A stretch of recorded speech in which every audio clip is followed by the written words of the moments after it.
Drugs case విషయంలో అధికారులు ప్రస్తుతం సైలెంట్గా కనబడటంతో ఆ కేసు నీరుగారిపోయింది అనుకుంటున్న తరుణంలో ఇప్పుడు హైదరాబాద్లో మరోసారి డ్రగ్స్ కలకలం రేగింది. ఈ కేసులో ఏకంగా ఓ హీరోయిన్ తమ్ముడు అరెస్ట్ కావటం ఇప్పుడు సంచలనంగా మారింది.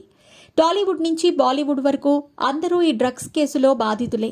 తెలుగులో పూరి జగన్నాథ్, చార్మి, ముమైత్ ఖాన్, తరుణ్, సుబ్బరాజు, రవితేజ, తరుణ్ మొదలగు వారు డ్రగ్స్ తీసుకుంటున్నారని ఆరోపణలు వచ్చాయి. ఈ కేసులో వీరిపై పోలీసులు సుదీర్ఘ విచారణ సైతం జరిపారు. ఇక డ్రగ్స్ కేసు బాలీవుడ్ బడా సెలబ్రిటీస్ కొంపముంచిన సంగతి కూడా తెలిసిందే. రియా బయటపెట్టిన పేర్లలో బాలీవుడ్ టాప్ హీరోయిన్స్ దీపికా పదుకునే, సారా అలీ ఖాన్, శ్రద్ధా కపూర్ వంటి హీరోయిన్స్ మాత్రమే కాకుండా రియా దోస్త్ టాలీవుడ్ నటి రకుల్ ప్రీత్ కూడా డ్రగ్స్ కేసులో ఎన్సీబీ విచారణను ఎదుర్కొంది. తాజాగా మళ్లీ డ్రగ్స్తో హీరోయిన్ రకుల్ తమ్ముడు ఎన్సీబీ అధికారులకి దొరకటం సంచలనంగా మారింది. గత కొన్ని రోజులుగా తెలుగు రాష్ట్రాల్లో డ్రగ్స్ వాడకంపై ప్రత్యేక నిఘా పెట్టారు పోలీసులు.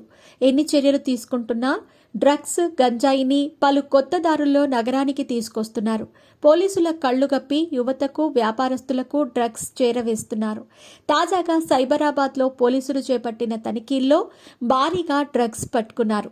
ఈ కేసులో 5 నైజీరియన్లతో పాటు ప్రముఖులను అరెస్ట్ చేశారు. వీరి వద్ద నుంచి 2 కోట్ల విలువైన 200 గ్రాముల కోకైన్ స్వాధీనం చేసుకున్నారు. అలాగే ఈ కేసులో డ్రగ్స్ కేసులో హీరోయిన్ రకుల్ సోదరుడు అమన్ సింగ్ ను సైతం అదుపులోకి తీసుకుని విచారిస్తున్నట్టు తెలుస్తోంది.